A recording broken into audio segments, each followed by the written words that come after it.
Much of ministry is a benediction, a speaking well of each other and the world, a speaking well of what we value: honesty, love, forgiveness, trust, a speaking well of our efforts, a speaking well of our dreams. This is how we celebrate life, through speaking well of it, living the benediction, and becoming as a word well spoken.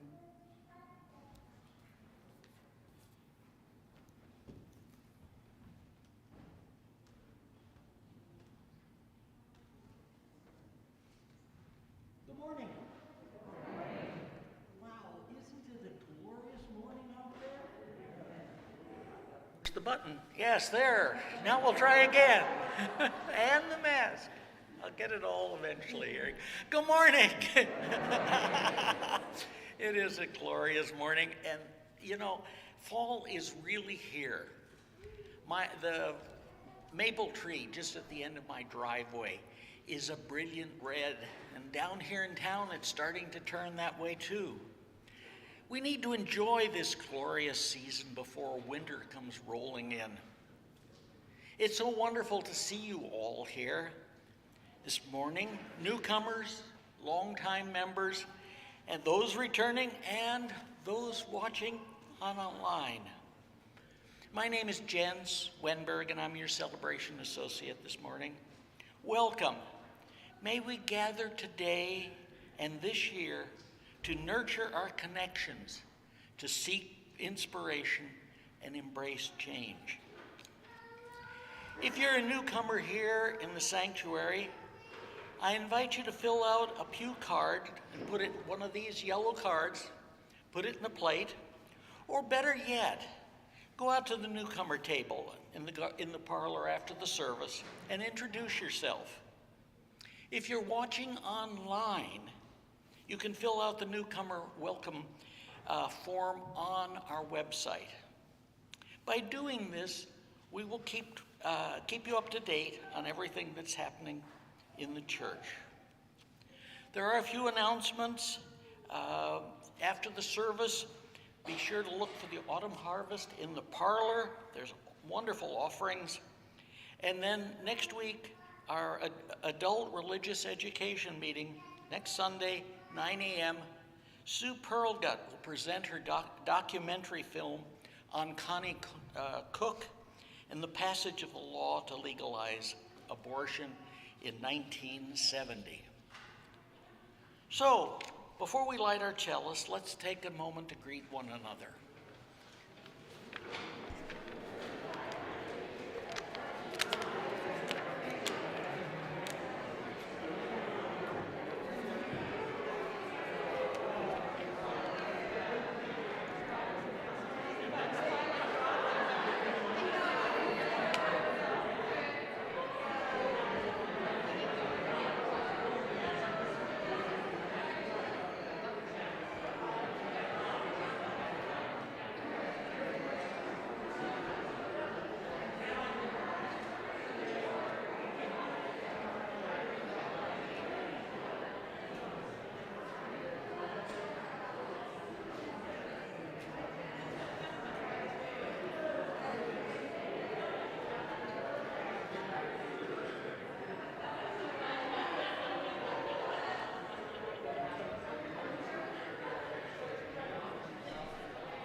So now, would you please join with me saying the chalice lighting words written in your order of service?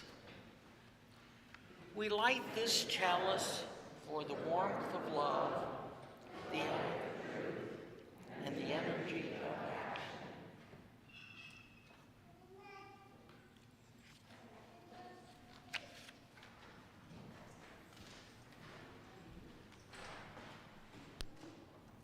I believe I have a couple of helpers that are going to come up now and help with our Side with Love collection as we sing our first hymn. As a reminder, we are collecting donations of clothing for OAR, Opportunities, Alternatives, and Resources of Warm Winter Clothing and Accessories. I invite you to stand and sing hymn number 346, Come Sing a Song with Me. Thank you, friends.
Thank you, and good morning, friends. I would like to invite anyone who would like to come forward now and help me with my wonder box and then gather around to listen to a story to come on up front now. Come on up, friends. You gonna open the box for me today, Adlai? Go ahead. What'd you find in there?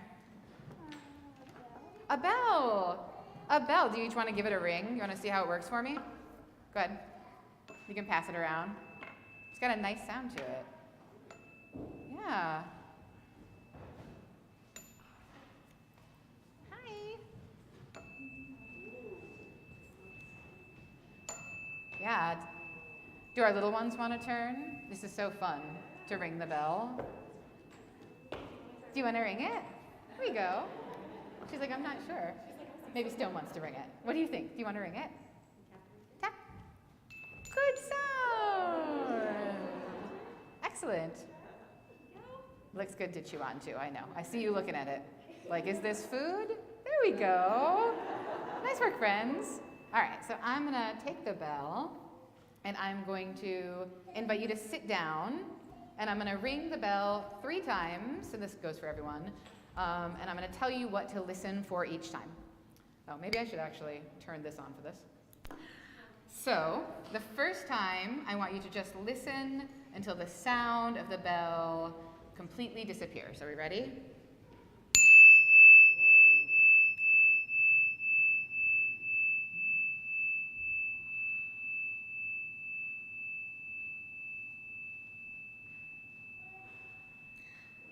Second time, we're going to listen to our breathing for as long as the bell sounds. Go.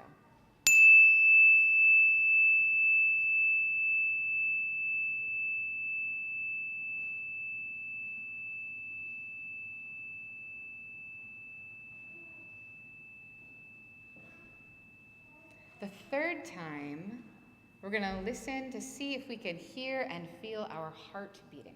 You can place a hand on your chest if you'd like to.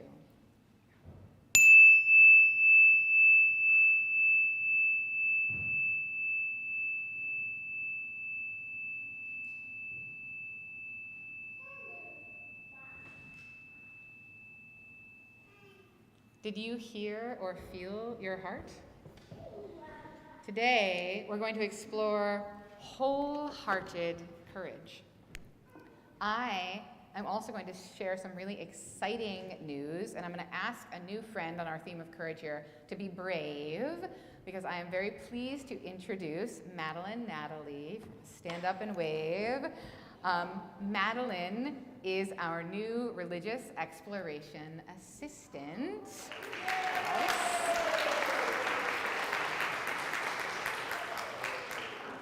So please introduce yourself to Madeline and her little one Luna and help them to feel welcome here in our community. So as I just said, our theme this month is courage. And today we're going to reflect on the words of Brene Brown. She's a researcher and a storyteller, and she says, to wake up in the morning and think, no matter what gets done and how much is left undone, I am enough. It's going to bed at night and thinking, yes, I am imperfect and vulnerable and sometimes afraid, but that doesn't change the truth that I am also brave and worthy of love and belonging. It can be scary to be our true selves, to be who we are and love ourselves, especially when we feel like we are constantly competing with everyone else to be the best, to win, or even competing with the expectation of who we should be. Wholehearted courage comes from a place of worthiness. As we explore this path to being ourselves with wholehearted courage through our first principle, the inherent worth and dignity of every person. And that affirms our commitment to this path of courage. Wholehearted courage means living with the courage to be your true self. So I brought a book with me today that I'm going to read to you. I'm going to pull my chair over so that our friends here can read it, and it's called I Really Want to Win. I'm going to come over here so my friends can all see me. And also, everyone in the room, if you want to come a little closer and see the pictures, you are more than welcome. All right, this is I Really Want to Win by Simon Philip and Lucia Gaggiotti. All right. Today is sports day. I can't wait. And as I know that I'll be great, I've planned how I will celebrate because I'm going to win. All morning I've been training, so I'm feeling strong. I'm good to go. I'll take home every prize, There's nothing I won't win. First up, there is a race to run. The chance I'll lose is next to none. There's just no way I'll be outdone. I'm certain I will win. I'm way ahead. I have so much speed. My victory is guaranteed. Oh no, I tripped. I've lost my lead, and now I will not win. But never mind. There's plenty more for me to win, like tug of war. I've never lost that one before. This time I'm sure to win. I pull with all my strength and might and really put up quite a fight. But she is twice my little height. There's no way I can win.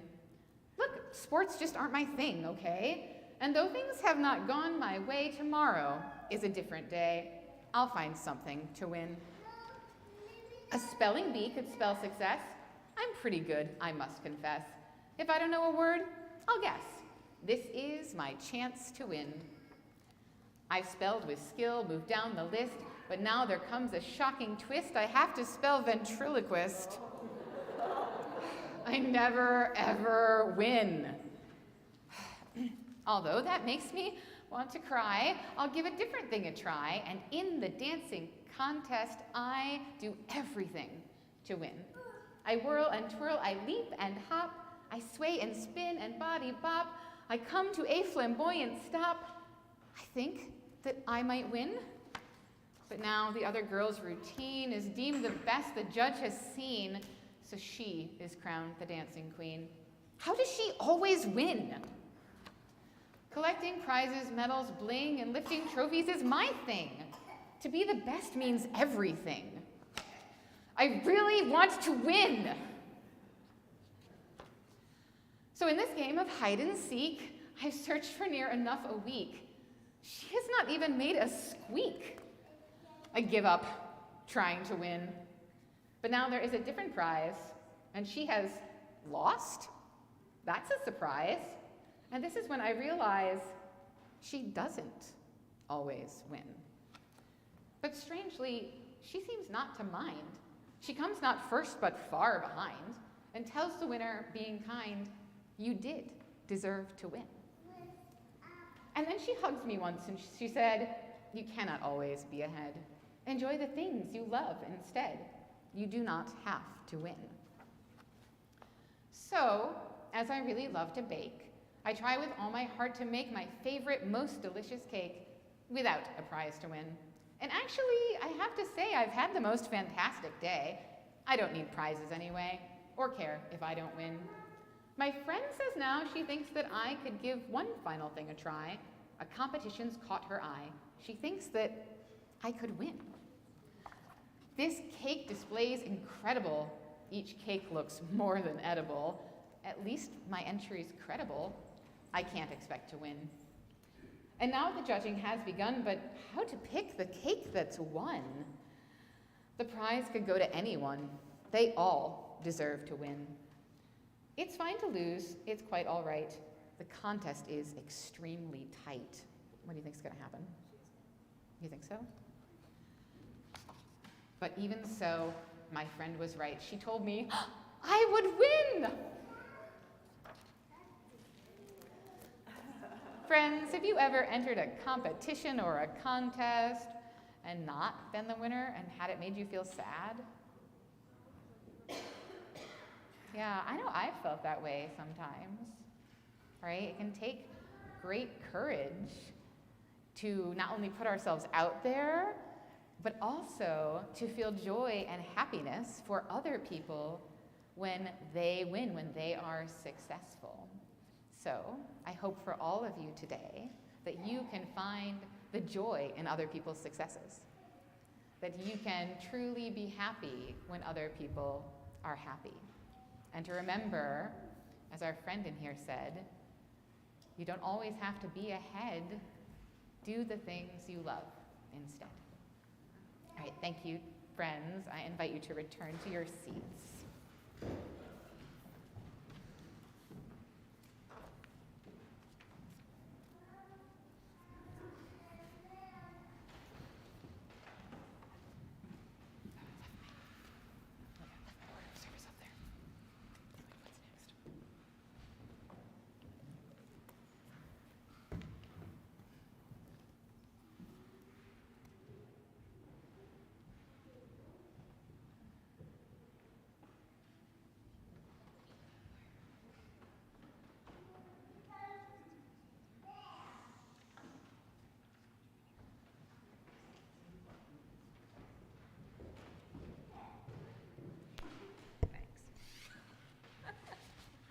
Obviously, I need help. Okay, morning. In the spirit of reverence, love, and care, we take time now to bear witness to some of the joys and sorrows of our community. We want to share those events that call for our prayers and support, our praise and celebration. From my dear friend Kathy Hopkins, a joy. She saw Kay Durant.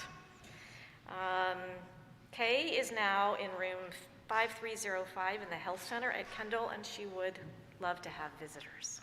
So go visit. From Kathy Wolf, a sweet puppy has joined my family. Welcome, Yarush Day? Okay, sorry. Hi, Kathy. Pronounce your dog's name. Thank you. Congratulations on your puppy. I have a joy, which is just to see all of your faces. I'm not here as often as I probably would like to be, but it's really great to see you all today. For those we may be holding in our thoughts, in our hearts, and perhaps in our prayers, let us call these names out loud into this community and space of healing and hope right now.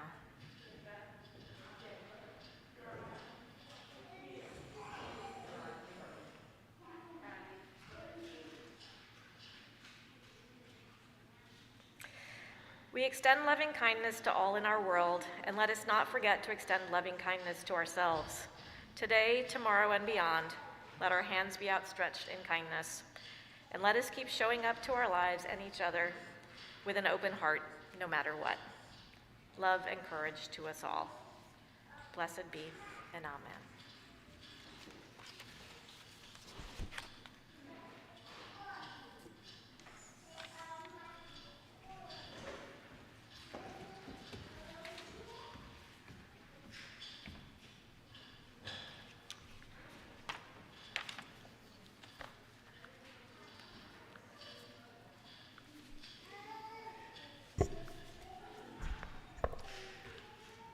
I invite you to sit back and join me hearing these words of meditation or prayer. I would have my vulnerability be a choice made from my courage rather than my fear. I would rather have my vulnerability be my strength. May my strength be not found as a hard shell of defense or a sharp weapon of attack. May my strength instead be found in an open stance of kindness and empathy, like a tree bending gracefully in the wild winter storm. May my strength be found in a willingness to join in the suffering of others, like a forest of trees together in a storm. May I choose to be receptive rather than protected, sharing rather than shielded.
Each week, we take an offering to sustain the important ministries and programs of this congregation and its presence in Ithaca.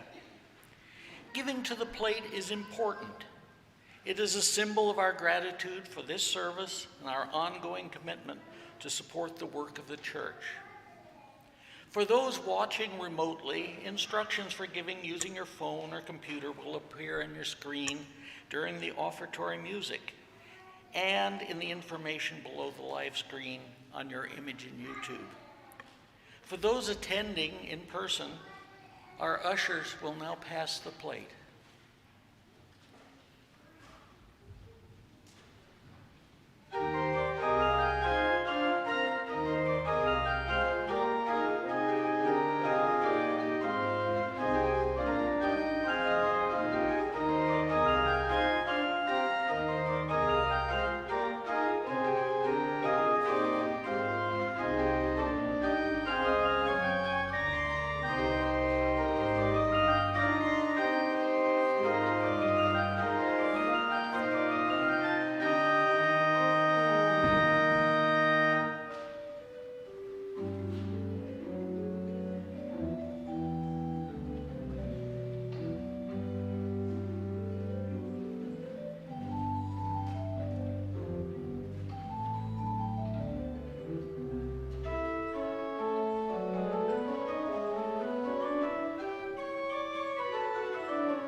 Please join me in saying the offertory words printed in your order of service. May these gifts bring about connection, inspiration, and engagement within these walls and beyond.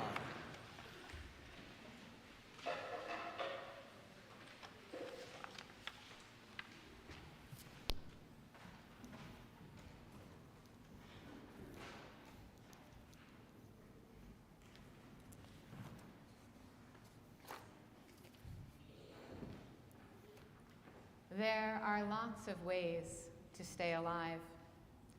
You can wear soft clothes and focus on brushing your teeth and hydrating. You can ask yourself what you need and not be mad when you don't have an answer, only a shrug. You can breathe in. And then, with care, you can also breathe out. Taking the thing one single breath at a time. You can give yourself a chance. Remember not only your mistakes, but also all the ways that you matter. From eyelash to shoelace, you matter. You matter when you are sad, when the world is heavy like wet laundry dragging from your arms. You matter when you are angry and use your teeth like welded prison bars to keep the words that might cause harm from escaping past your lips. There are many ways to stay alive. You can come heart wrapped in several layers of foil, masked in plastic, boxed with an ill-fitting lid, to a place where people say your name like it is good news. You can always fight your way toward freedom. I recommend that you decline the option of struggling by yourself. The point is to get your life. There was a wise ruler who once said that by ourselves we are each unprotected. But two people together can face the worst, the failure, the heartbreak, the upending of worlds we hold in our hearts, and the secret shame that we will shed like the skin of a smooth snake, though it may take some time. And with 3 people, you being one of them, you may find that eventually all will be well.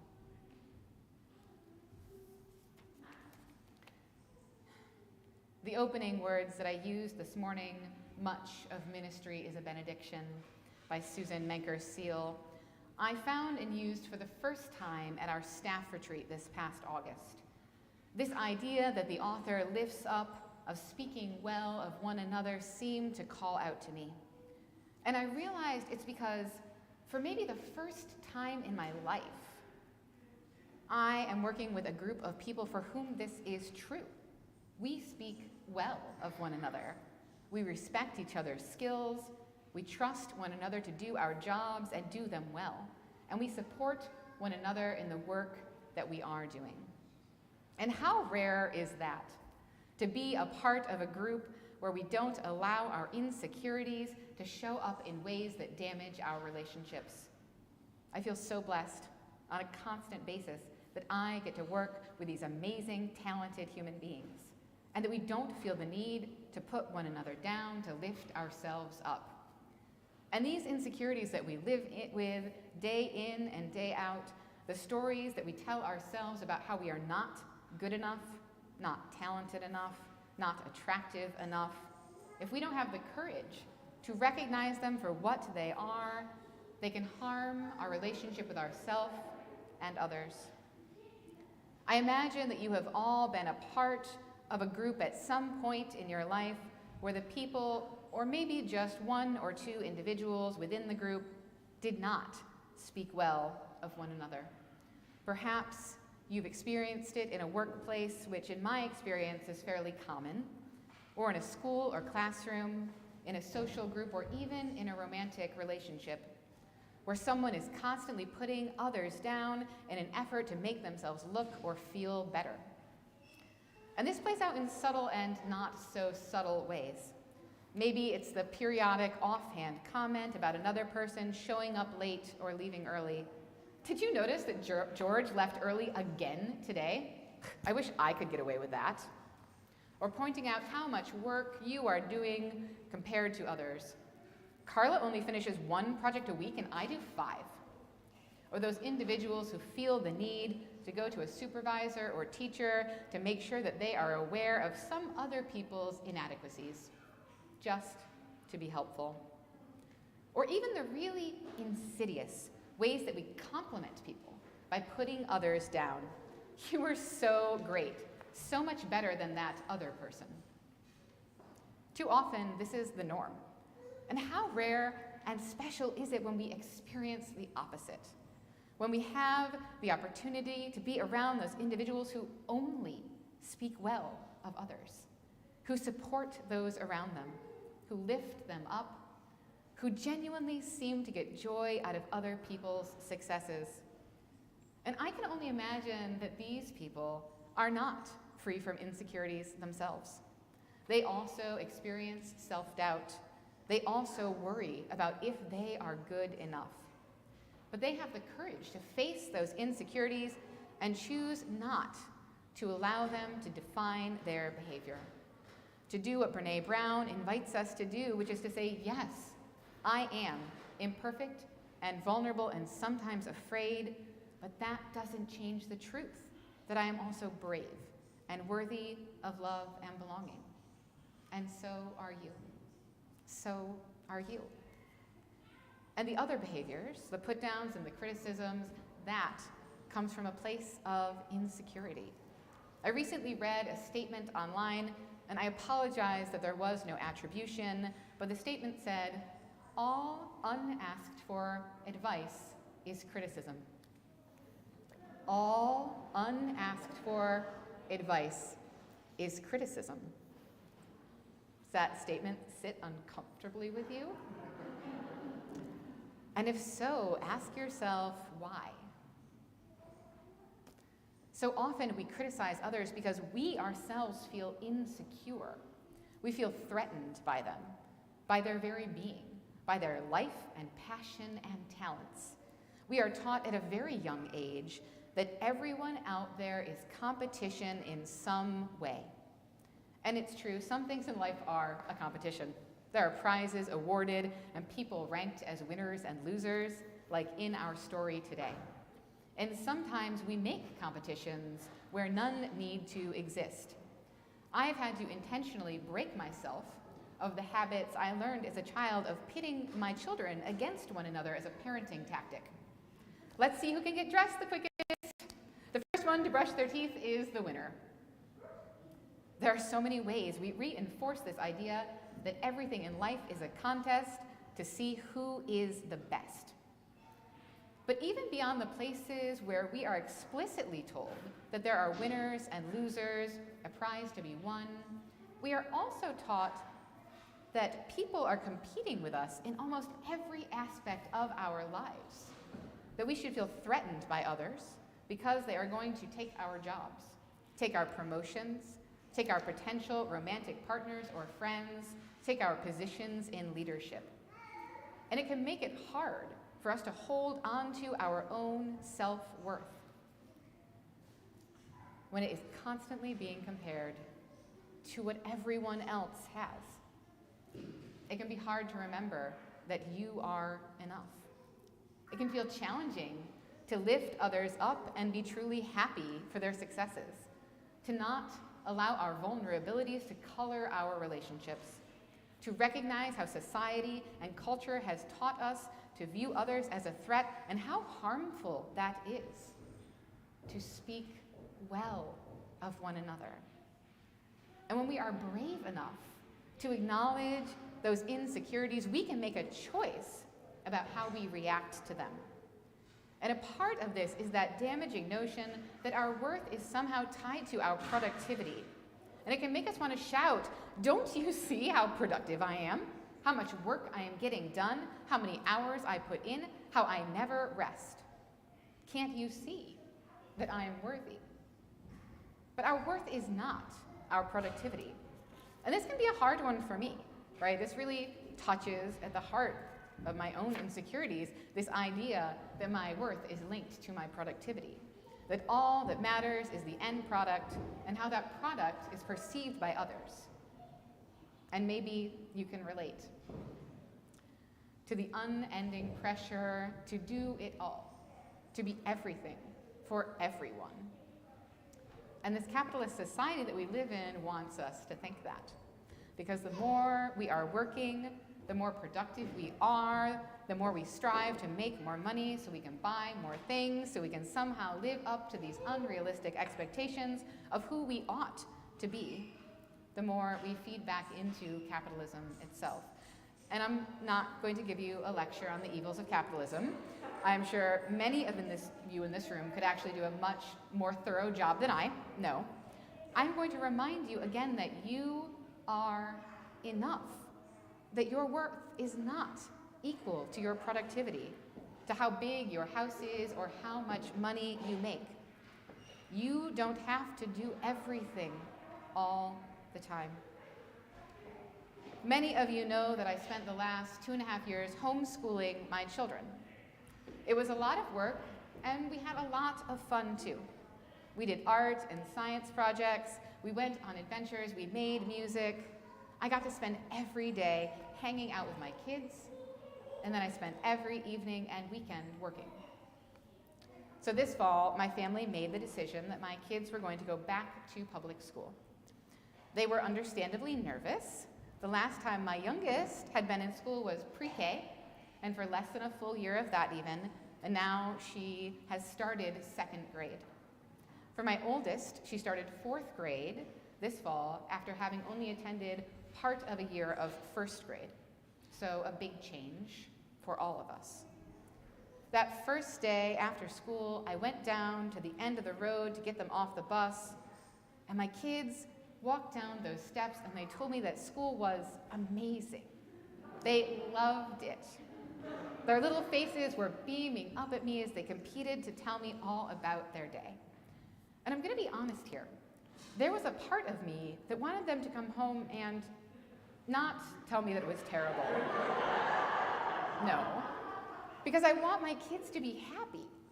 But there was this tiny part of me that wanted them to say, it was great, Mom, but not as good as homeschooling. Not as good as you. Because there's this part of me that has been taught that everything is a competition, right? That if their new public school experience is amazing, then obviously that means that what I offered to them, and therefore some integral part of myself, was lesser. And I could have responded to their words in that way that we sometimes do when we are feeling vulnerable, when we are feeling insecure. And I could have said to them, oh, I'm so glad you had a good day, but it wasn't as good as homeschooling, right? And it would have been understandable. No one would fault me for that very human response. But I didn't. I acknowledged that little voice that was telling me that I wasn't enough, but I didn't let it dictate how I was going to respond. Instead, I said to my kids, I am so happy that you had a good day. Tell me all about it. And they did. And I allowed myself to let go of those insecurities and to be happy for them, to be happy with them. Because I want to be that person, that rare person who speaks well of others, who honestly and truly finds joy for other people's successes. That person who's happy when other people are happy. I want to be brave enough to believe it when I tell myself that I am enough, to be wholehearted, and to lift you up so that you know it too. Because you are brave. You are worthy. You are enough.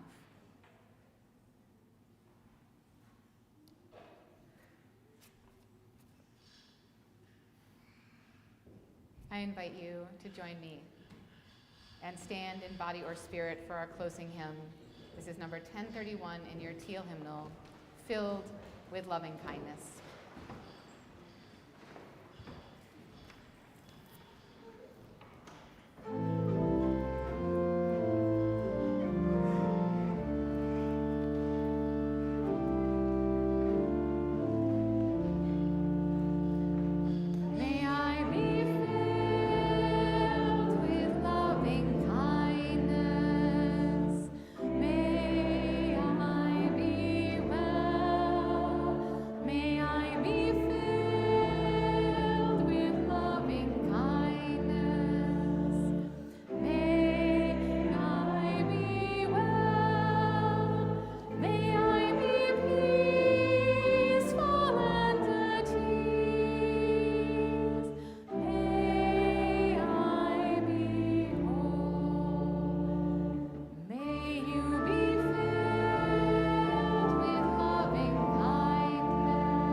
We extinguish this chalice, but not the hope, love, and courage that it represents. Our service has ended. Let our true service begin. Go in peace.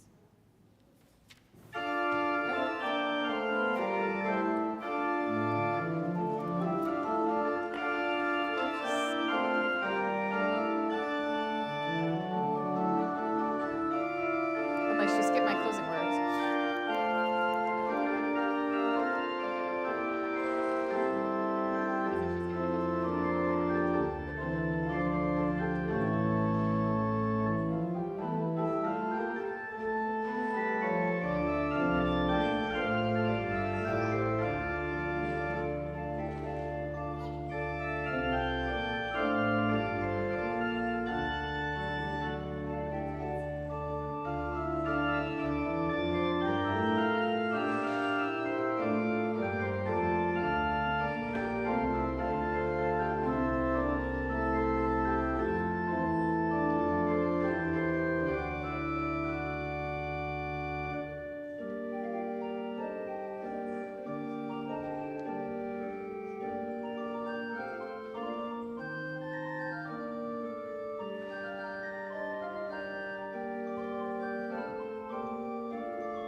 The world is too beautiful to be praised by only one voice. May you have the courage to sing your part and to find joy in others singing their parts too. The world is too broken to be healed by only one set of hands. May you have the courage to use your gifts and to truly celebrate the gifts of those around you. Go in peace. Amen, and blessed be.